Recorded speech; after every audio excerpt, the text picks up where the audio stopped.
Sahana bhavatu, sahana bhavatu, sahaviryam karavavahai, tejasvinavadhitamastu ma vidvishavahai. Om Shanti, Shanti, Shanti.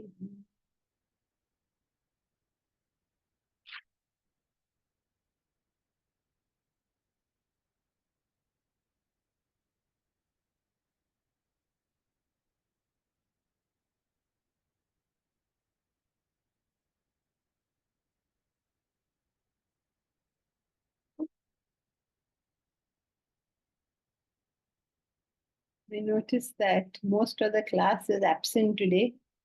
I don't know whether it is because of the festival season, but since almost what,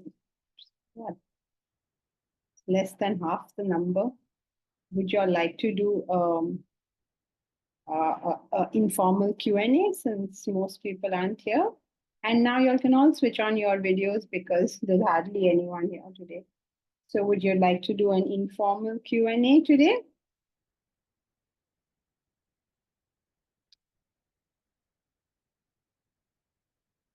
You have to either say yes or no, right? Would you like to do? I'll see your face is looking like really undecided. Yes, undecided. Yeah. I don't mind both. I am okay with Yeah. No, we can do regular one also, no problem. Okay. What do you all want to do? You all want to Jankiji, have- regular. People will come. Regular People are one. late. People are late. They will come. People are late. Okay. Actually, Janakiji, only when things start, no, the questions also. Now, the general. Nobody has any questions. Okay. Because they can catch up on YouTube also if they want. Yes, that I believe most of them do, but it's an opportunity in case you all have any questions, general questions, just informal, then we could have done it. But if you all would prefer to do the regular class, we can do that. So what would, where we had reached was his love. We did his power, how he's the most powerful human being. He's the most powerful human being because power comes out of unselfishness. And the person who is the most unselfish becomes the most powerful. So he is selfless, not even unselfish. And hence, he has unlimited, unrestricted power. What does that mean that he has this unrestricted power? It doesn't mean that he can come into your house in the middle of the night and take whatever he wants. That power means that whatever he chooses to set out to do, he will be able to obtain. He will be able to do that thing. He'll be able to move mountains. He'll be able to achieve what other people will claim is impossible to achieve. And that is what the power is, not some superstitious, miraculous things going on. The simple cause and effect relationships. Then the second part was his love. What is our love and what is his love? His love is universal. What is our love? Our love is preferential. We love a few people, we do not love other people. Now, this can be, excuse me, this can be in various degrees, right? So I can love only two people. I can love just myself. So I love one person. I can love my family of 3 or 4 people.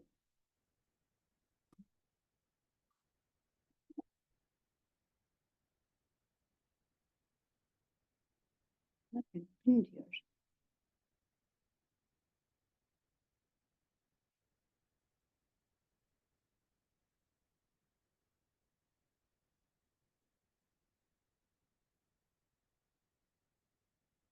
Okay, so I can love also is at various levels. 1 person, 5 people, an entire community, an entire nation, all humanity, different levels. So each one of us draws the boundary somewhere.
Okay, so each one of us draws the boundary somewhere.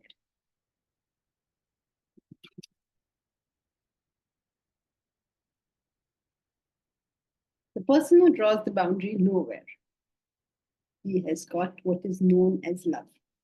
Because as long as you're drawing the boundary somewhere, the love is not love. It is Attachment. attachment. Now, why do we not admit that this is love? Why can't you say it is love? Because anytime you draw the boundary in love, the only person that you're really loving is Yourself. yourself. Now, how can we make this statement?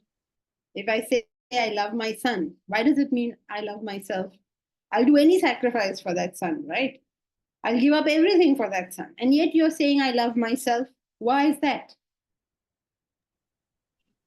Because you're hating other people.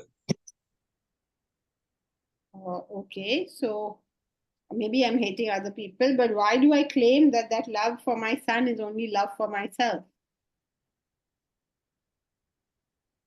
Because your likes are fulfilled more than the other person's. Not because my likes are fulfilled more. I mean, you're somewhere there, but it's because I will be happy. I will be happy if anything I do for my son.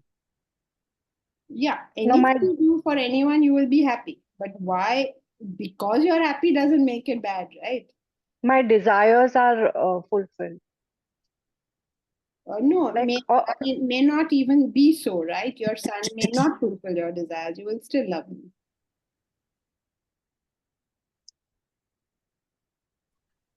Because he's my son. Well, unless there is an association, suppose you find out one day this is not your son, that is your son. All that love and emotion will move to another person, right?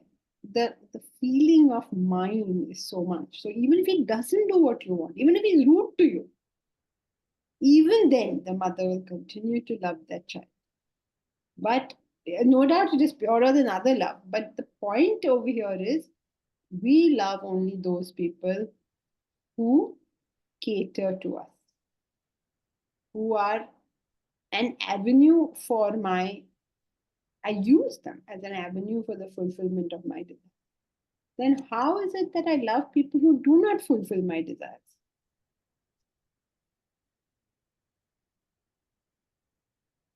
You're muted, Shilpa. That's a self-realized person's No, why? characteristic. Not really. Do you not love people who don't fulfill your desires? Your husband may not fulfill your desire, son may not fulfill your desire, daughter may not fulfill your desire, but you continue to love them. Why is that? the same thing again, they're mine. Me the and my mind. attachment. Yeah, that is there, and also the hope of fulfillment. Mm. If genuinely you think they will never fulfill your desire again, you will throw them in the bin. There's always the feeling that one day that person will do it. There are women whose husbands beat them up, but they stay there. Why? The hope that one day it will become okay. One day everything. So even when the person is looking like you're sacrificing for someone else, you're only sacrificing for your own desire. That is when the love is not universal.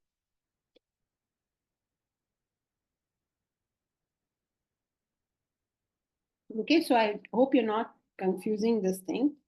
Love is love when receipts from that person are unimportant to that emotion. So, how will receipts from that person become unimportant for that emotion? Only when the love is universal. That's the only way this can be done. It is the breadth of love that determines the depth of love. The more people you will love, or the more you will love, the more you will love each individual with depth. When your breadth, your spread is very little, the love is very surface. So everything the person does or does not do affects that emotion. One day you say, I love him so much. Next day you're so angry with that person. Everything the person does or does not do is affect. You have a lot of value judgments on that person. How can he behave like this? Who does he think he is? I don't know. So much value judgment. Because of attachment. Value judgments come from attachment. So at every stage of the way, this love converts, this so-called love, for us, becomes mere agitation. And that should be a way to tell that maybe there is a lacuna in my love. Because should I be a loving person, I have to simultaneously be a Powerful person. dash person. What person? Calm Yeah. person. Very good. Only one person is following the line of thought. If you are attached, you become Agitated. agitated. If you are loving, you become Calm. Calm person. calm person. So if you're agitated with a relationship, you're agitated with something, it's a time to check, is there any love over here which I am claiming? Yes, Momita. So in this case, the person is actually inconsequential. Whether that person is or isn't, whatever they do, it's not affecting me. Then It's that not person, it's not that it's not affecting you. It is, okay, suppose you love somebody and that person is very unhappy. Then if you identify with the person, you empathize with the pain, right? So you can't say it's not affecting you in that sense. It is that you're not seeing him or her as a conduit for your pleasure and pain. Or your pleasure. Nobody wants a conduit for pain, as a conduit for your. So in attachment, it is, what was that song? It's how you make me feel. That's attachment. Love is, what are you feeling? but I feel like that about everybody. So nobody is particularly the loved one. So what's the problem? No, I mean, then that's what I mean. In love, we feel that there is something special. So if I am loved by a person who has universal love, then I also know that I'm not particularly special to this person. This person has the same love for everybody. So why would you, what is the need to be particularly special to that person? Whenever you are special to a person, what does that really mean? It means that you are the person who most fulfills that other person's desires. You are a conduit for his desires. So why would you want to be special to somebody? you're opening yourself for use by another person. No, I mean, I don't mean in a negative sense use, but and the day you no longer fulfill, or that person has no hope that you will ever fulfill, into the trash can you go. That's attachment, right? That's attachment. So mommies are saying that most people want to feel that I'm special to you. So why would you want that? Because that only means I'm catering to you at the moment. Tomorrow, when I don't cater to you, into the trash can I go. Okay. So this is what we And one more thing, that when you are with a genuinely loving person, the person does treat you special. Not because you are special, but because a loving person is asking for nothing from you. So it's all about you in their life.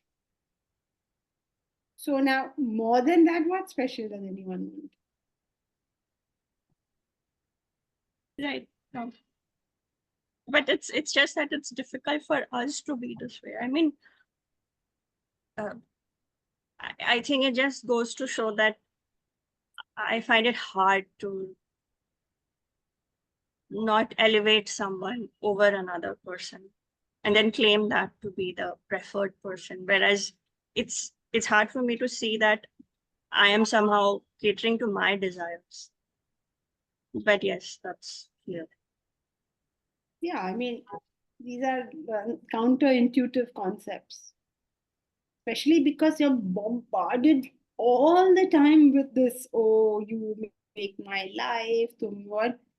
Even in religiosity, I know that song always stands out to me, that what Ganpati देवा तुमसे बढ़कर कौन और तुम्हारे भक्त जनों में हमसे बढ़कर कौन. It's such a it reflects the way we think so much. Like, you are the greatest person, and I am the greatest. This is how our relationships are. You are the greatest, and of course I am the greatest because I am in relationship with you or special to you. I'm humbly arrogant. Okay. Yeah, humbly or not so humbly, but arrogant, yes. So it's Thank all you. about me and mine and possession, and it's love has to be just the opposite. That's what Wordsworth says in Laodamia. This emotion to excess was driven, that self may be annulled. It's natural for us to feel a lot of emotion. And why should you feel that emotion? That it's nullifying the ego.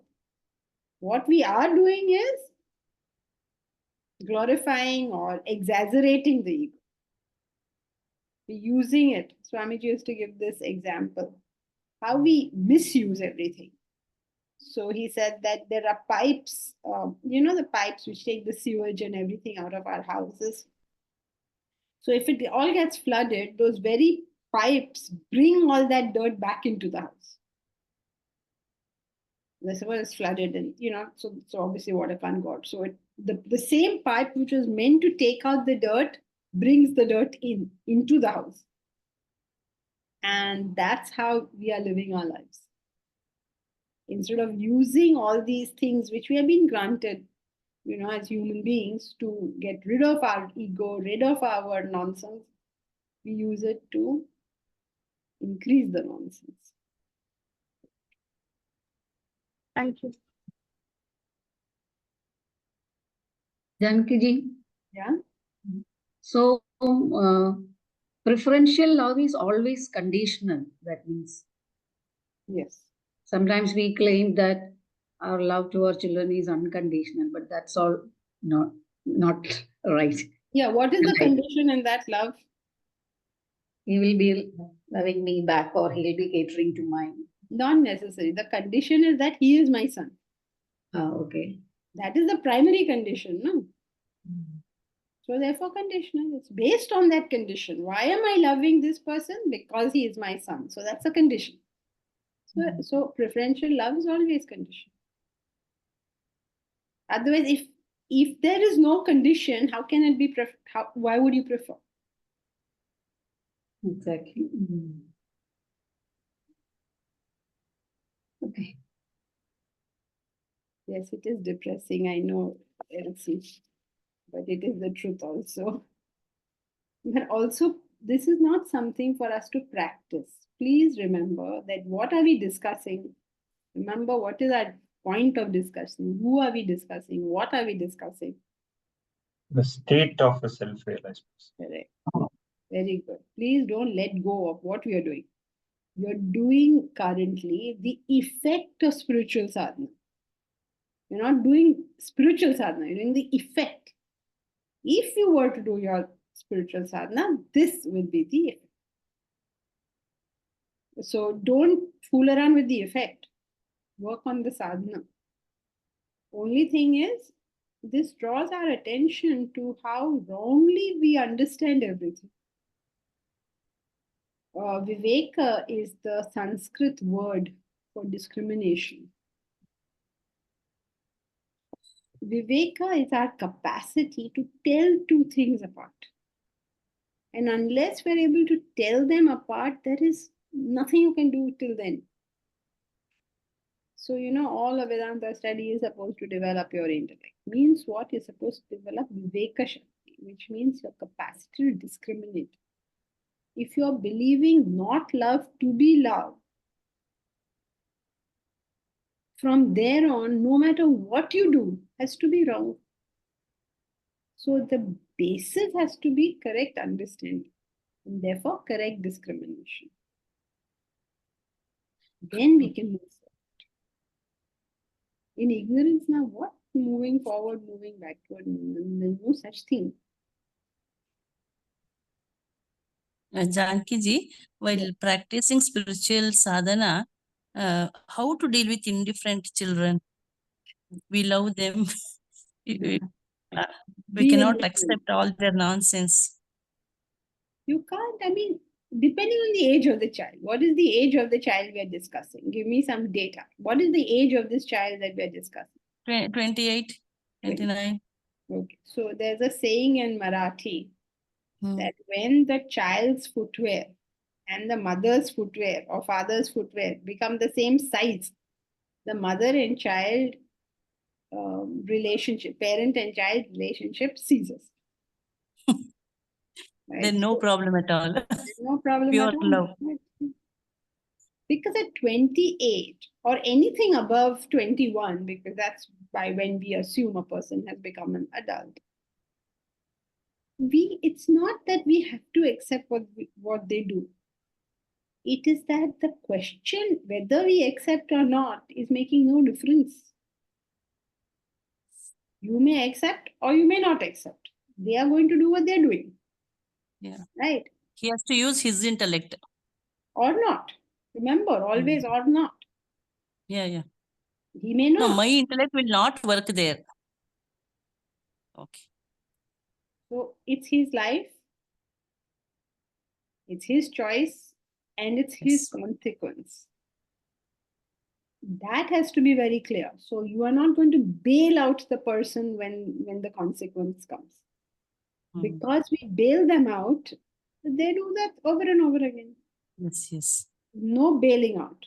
It's not. Thank you. Yeah, it's very important to understand correctly.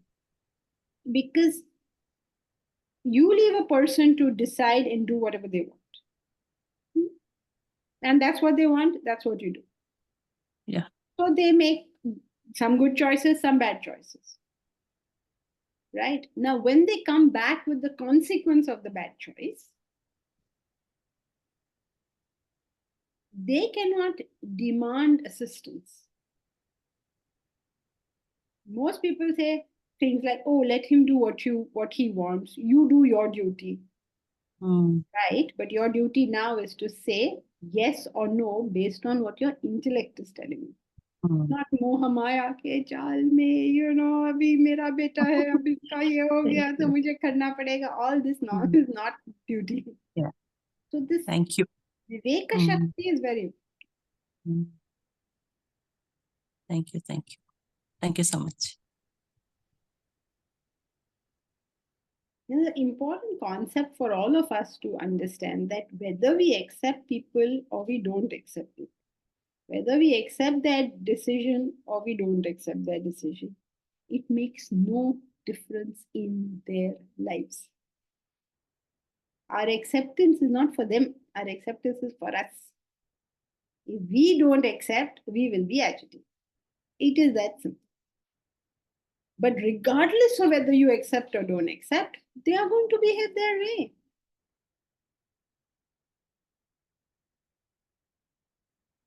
We say we behave like we are doing somebody else a favor by being accepting.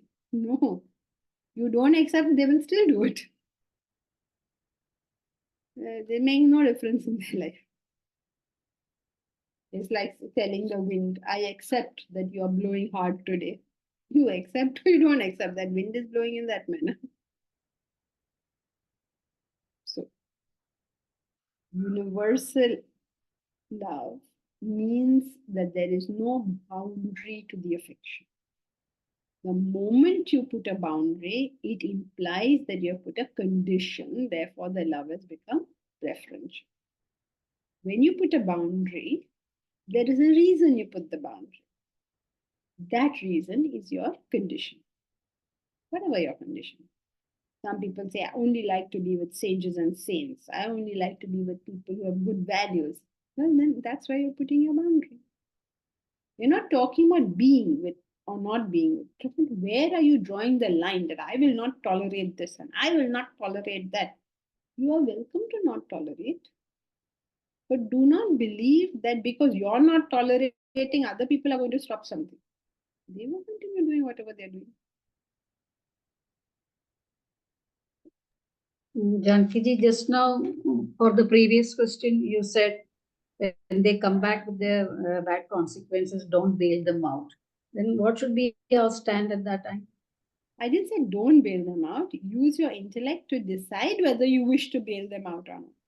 Okay. Do not, you are not automatically obligated to bail them out. Okay. Now, what to do in that situation depends on what the situation is. But there's no automatic obligation on us that when people do not follow our advice, do something wrong, and then expect us to bail them out, that's no obligation on us. Okay. If at all there's an obligation, it will become, I advised you something, you did it, and it backfired, then okay, I understand I have an obligation. But I advise you something, you don't do it, then I no longer have an obligation. But my son, uska kya hoga, so what is obviously a rational decision goes out of the window. And that makes it worse for the kids because they know their parents will bail them. So they never learn.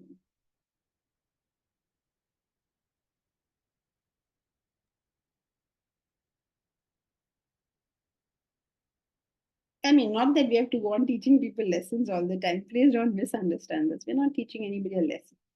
We are only doing what, according to us, is the right action.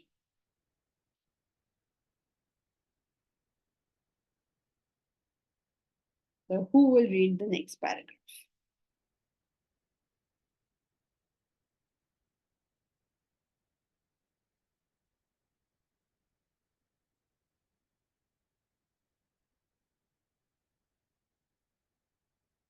Come on, Shilpa, you read it.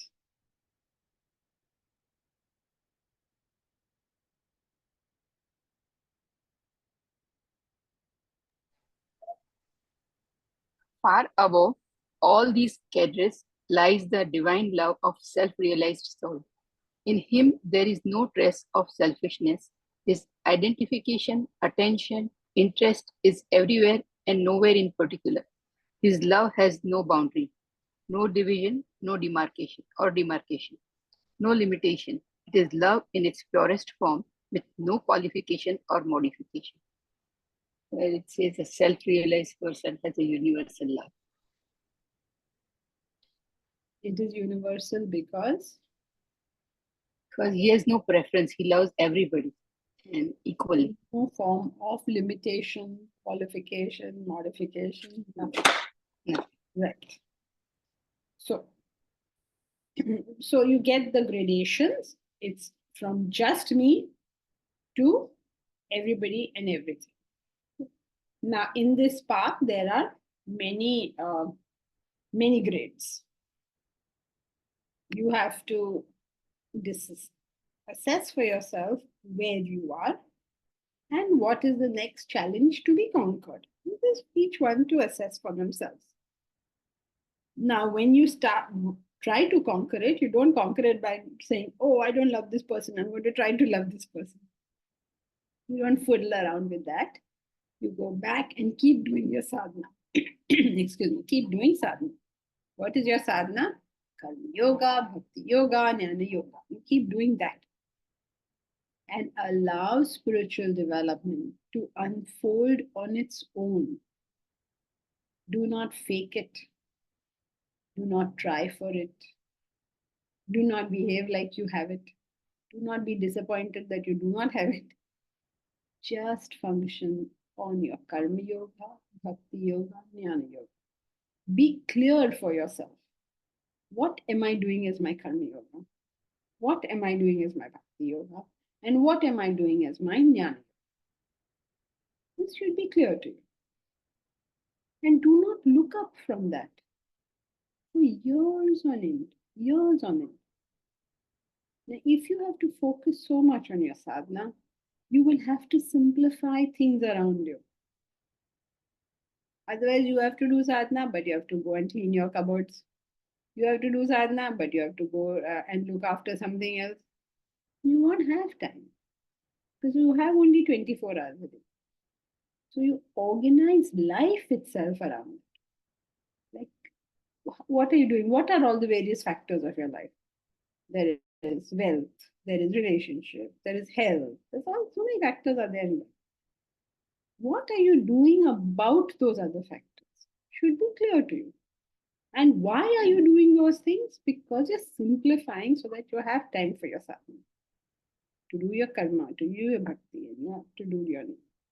Now, unless you go about it in some kind of systematic manner and you are clear what you're doing, you can take the help of your co-sadhaks. Everybody may have some area of difficulty or whatever. Talk to one another, see if you can get any practical suggestions from your co-sadhaks, how they are handling X or Y or Z, and get on with it. Spiritual sadhana, not once a week you go to class. It is your whole life is designed around it. You have decided this is what I want, so you're designing every feature according to it. And some features will resist that discipline. Right? Last time we got the example. I want to get up in the morning, my wife wants to go for a late night film. Now, you cannot do anything about your wife who wants to see a late night film. She not only wants to see a late night film, she wants to see it with you. Now, that may be a little difficult to adjust. So agree to go to that film, but then get something else. I mean, get something else means say, okay, oh yeah, sure, let's do this. And if you are put in enough into a relationship, you can easily make withdrawals.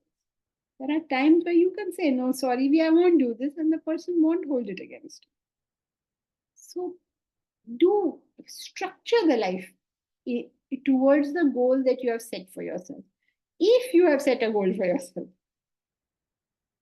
these are not hobby classes. These are classes for people who are dedicated towards something greater than themselves. Right? Just listening to one class once a week, मुझे Vedanta बहुत अच्छा लगता है, is not going to take you very far. One day you will come and you will say कि मैंने तो 30 साल से मैं वेदांता सुन रही हूँ, फिर भी भगवान ने मेरे साथ ऐसे क्यों किया? If you ask questions like that, it means You're Yeah, putting Vedanta. condition. that means you please increase sadhana. That's what it means. साधना तो है नहीं, बातें बड़ी बड़ी. Forget about all the big talk. Get down to karma, bhakti, jnana. And then you will find that love unfold within yourself. Love is not something we are going to get, we are going to practice. Love is already in our hearts. It is covered with too much of a mess. When the mess goes away, we will automatically become loving people. As long as the mess is there, we have a lens of poison in front of our eyes. So whatever we see through that lens, we will see poison only. What can anyone do about it? That's just the way it is. You're seeing it through that, so you will see it like that. So reduce the poison in front of the eyes. But the Mamita, but the love of a free man is never safe. There is no gift for the beloved. The lover alone possesses his gift of love. The loved one is shown neutralized, frozen in the glare of their lover's inward eye. Okay, sounds hardly inspiring to want this. I don't know why this person is saying all these things. Artists like to say things in all sorts of riddles. You will have to have the whole context to know. This doesn't sound like the love of a free man. The love of a free man is the safest love, because your bad behavior, your negativity doesn't affect his love. The loved one is shown neutralized, frozen in the glare of the lover's inward eye. The only way to understand this is you are shown of your personal characteristics, all your negativities.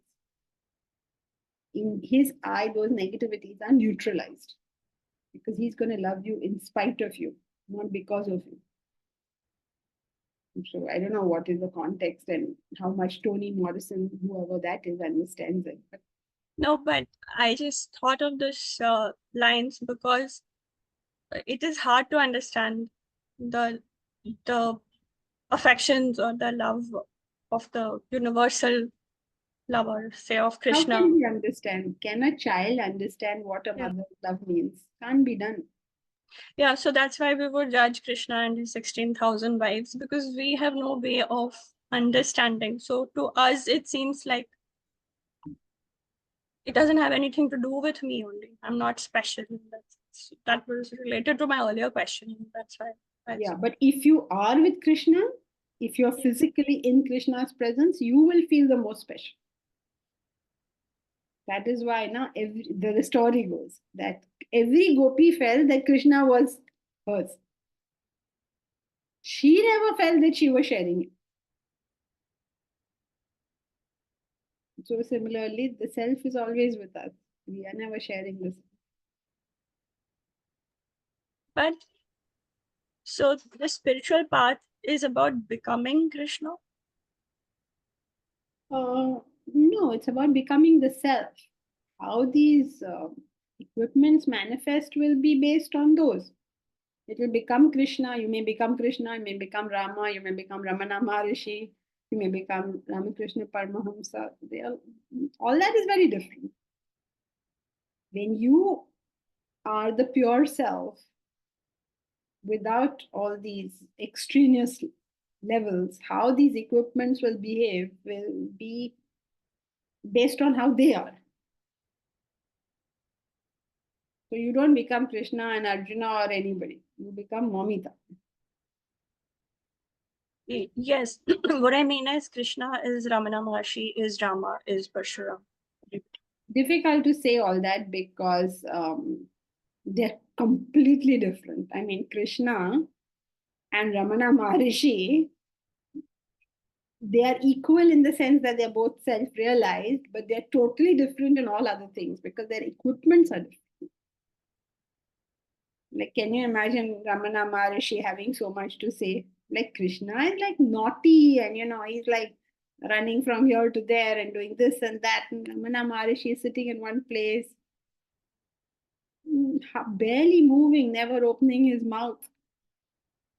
So in your perception, you can't say that they are the same. Only in they're same in the fact that they both have the knowledge of the self. Okay. Thank you.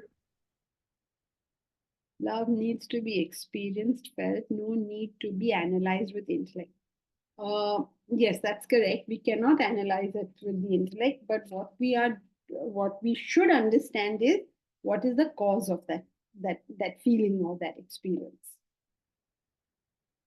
Okay, so shall we go to knowledge? Now he has complete knowledge. What does that mean that he has complete knowledge? You know, God is supposed to be omniscient. So what does it mean? Please understand what it does not mean.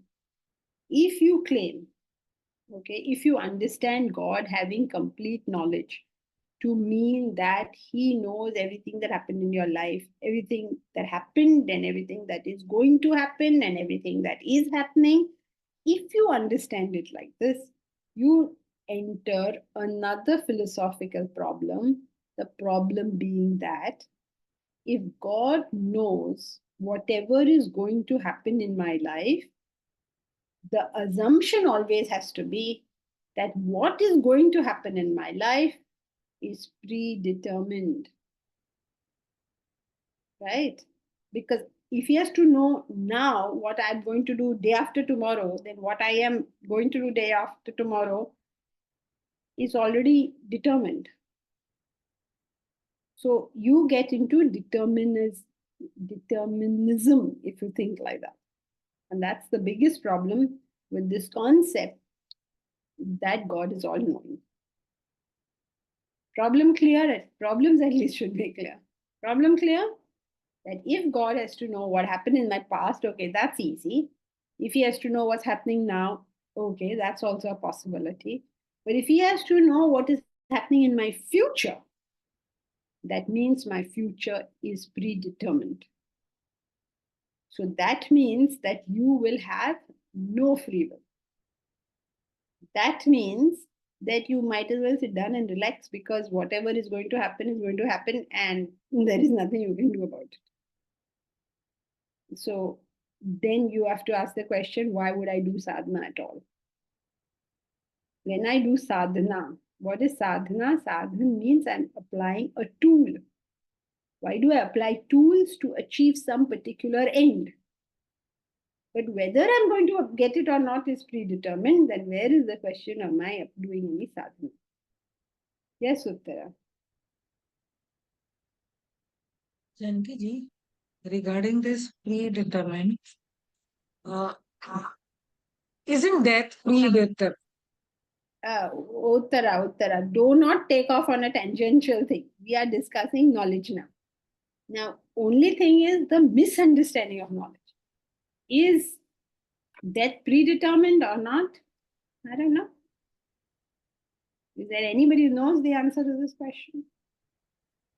We know, what do we know about it? That when your prarabdha vasanas get over, you will die. Now, is there a date 10/23? There's no such thing. When it gets over, you will die. So is it predetermined means what? Who will set the time that this time, this date, I'm going to die? How is this time supposed to be set? Who is supposed to set it? So, but then that is what we say, that God knows that when we are going to die. That statement is correct. God knows when you're going to die. The statement God knows means I don't know. God doesn't know. I said, suppose I ask you, Uttara, when are the accounts going to be finished? And you say, God knows. What does that mean? It means I don't know when the accounts are going to be finished. That's all it means. No? So we use this language. We say God knows only in the sense that I don't know. Not a God who knows. Some astrologers do predict certain events in your life, and you do realize that that has happened. Uttara, I don't know astrology. I am happy to do 5 predictions for you. And I can tell you that 3 of those predictions will come out right. What does that mean? It means nothing. If there has to be a causal relationship, it has to come out right every single time. Every single time you apply heat to water, the water will boil. Therefore, the cause of the boiling is the heat. This will happen 100 out of 100 times. If you know an astrologer that gets it right 100 out of 100 times, please introduce me to that person. I would love to meet this person. We all get it right 3 out of 5 times, 2 out of 5 times, 4 out of 5 times. What do I need an astrologer for? His ratio is no better than mine. So of course some things will come out right. You also, you tell me 5 things and I'm sure 3 of them will come out too. What special knowledge has he got? He has it only if he can do it 5 out of 5 times, because normally we cannot do it. Okay, now come back to knowledge. Do not go off. Some one word we hear and oh no, mind is gone. Back to knowledge. So what are we doing? Thank you. What is knowledge? God is omniscient, omnipotent, omnipresent. Omniscient means he knows everything. So people understand that to mean that he knows my past, present, and future. Past and present. Okay, if you claim he knows your future, you run into the problem of predeterminism. Now you're left with 2 other problems. Does he know your present and your past? That is still to be decided. So let us read. Then maybe we'll get clarity on that. So who will read knowledge? I will read Jankiji. Please. His knowledge. Brahman, the supreme God, is all pervading. Brahman alone exists, nothing else. That is your real self. You know not yourself. The ignorance of self projects the world, just as ignorance of rope projects an illusory snake. So is this word illusory streaming out of your ignorance? Hence, all knowledges pertaining to the world spring from the base of ignorance. Even the greatest scientific discovery and invention are within the realm of ignorance vis-a-vis the absolute knowledge of the self. Preeminent scientists have declared that their findings are relative, not absolute. The self alone is absolute, real. The world is relative, unreal. A self-realized has found this truth, is established in the knowledge of the self, knowledge of self, knowledge of Brahman, absolute knowledge. So here is saying the self alone is absolute, real. The world is relative, unreal, passing. The self-realized has found this truth. He has established in the knowledge of self, knowledge of Brahman, absolute knowledge. Okay, very good. So when you say that a self-realized person has absolute knowledge, what you mean is, what does that sentence mean? What does he have knowledge of?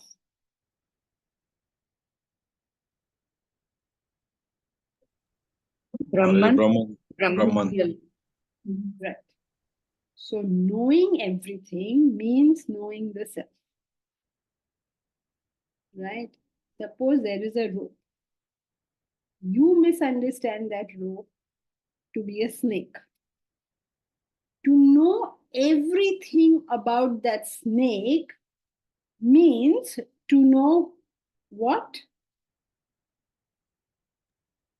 A rope. That it is a rope. Because that is all that you need to know about that snake. So the self-realized has got complete knowledge because he knows that everything that you are saying is unreal, is false. And he knows what the Nitya Vastu, what the real thing is. So you say, does he know your past? What's your answer to that? Yes or no? Yes. How come? What does it mean? He knows everything. So when he knows everything about you, what does he know about you? Does the You- self. You are the self. You are the self. Now, yesterday, what I had for dinner, why is he interested in knowing what I had for dinner yesterday? I cannot remember what I had for dinner. He's supposed to know. We take the knowledge provided by Vedanta and we trivialize it. Oh, he knows that day, मैंने वो पाप किया उसको पता है. We trivialize it. He knows one thing about you and the rest of this world, that it is the self. And that is the knowledge he has. And that is why it is said to be complete knowledge, because he has the knowledge of the truth. What is the use of all the knowledge of what is not real? I know so much about the snake, but I do not know that there is no snake there. What is the use of all that knowledge? So he is supposed to be all-knowing, meaning he knows you and the rest of the world is the self.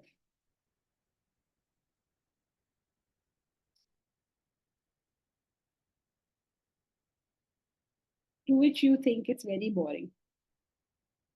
So क्या बड़ी बात है? He knows everything. Big deal. So he's telling you why is that important to know. That's the next paragraph. Who will read the next paragraph?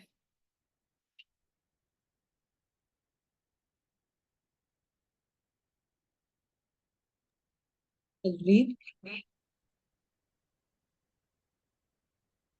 Spiritual ignorance is the cause of all sorrow in the world. There is only one way to eradicate sorrow and establish enduring peace and happiness in life. That is to instill the knowledge, the inner self, the knowledge of the absolute reality. So here the author is trying to tell us that it is all about the ignorance. We do not know ourselves, and that is why we feel sorrow. And to feel the eternal happiness, we have to know our inner self. You have to know our inner self. We have to have the knowledge of our inner self. Okay. Right? Simple? Very good. So, what is his knowledge? He knows the world is God. Why is that critical to know? Because as long as you don't know, you will be unhappy. Seems quite simple, right? So far, so good. Any questions up to this point?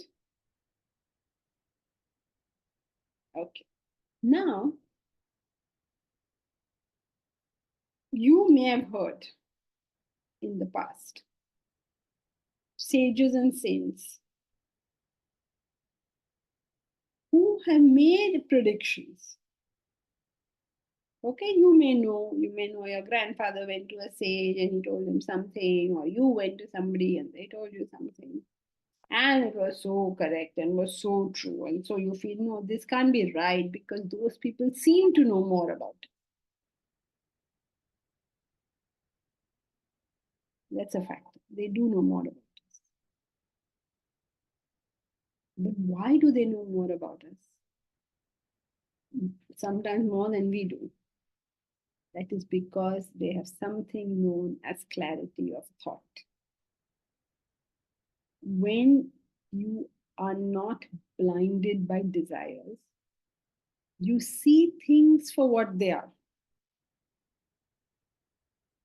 And when you see things for what they are, you're easily able to understand how did it reach this position? And if these actions continue like this, where is it going to reach? So when they make predictions for us, it comes out of clarity of thought, which comes out of the fact that they don't have a desire. We lack clarity because we so much want things to be in a particular way that we tend to pretend that they are in that way. but they are not driven by desires, so they see things for what they are. So other people are very impressed. How did you know this? How did you know this? It's not a very big thing to know. So in case you have this feeling that no, those sages, they really know something more. It is because of mere clarity of thought.